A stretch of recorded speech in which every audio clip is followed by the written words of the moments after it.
নদীর পাঙ্গাস মাছের সাথে টমেটো অসাধারণ টেস্টের রান্নার ভিডিও নিয়ে চলে আসলাম। সাথে অনেক সবজিও ছিল। চলেন শুরু করি আজকের রান্না কিভাবে করলাম।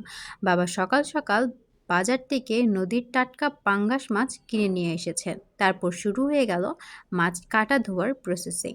মাছ সুন্দর করে পারফেক্ট সাইজে কেটে দিয়েছে।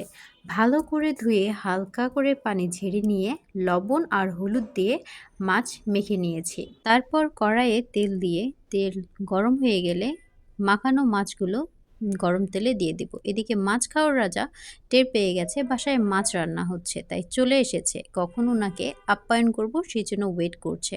তারপর মাছ ভাজা হওয়ার সময়ই আমি পেঁয়াজ, মরিচ এবং টমেটো সুন্দর করে ধুয়ে সাইজ মতো করে কেটে নিচ্ছি। তারপর আমার কাটা হয়ে গেছে।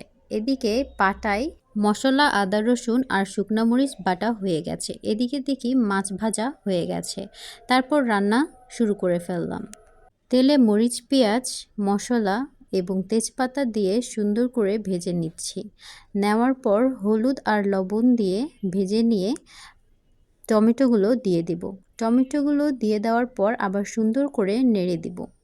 নেড়ে দেওয়ার পর পরিমাণ মতো পানি দিয়ে ঢেকে রাখবো এবং পানি ফুটে আসলেই মাছগুলো দিয়ে দিব। মাছ ভাজাগুলো দিলেই হয়ে যাবে আমাদের সুন্দর টমেটো দিয়ে ঝোল করে পাঙ্গাস মাছ রান্না করা।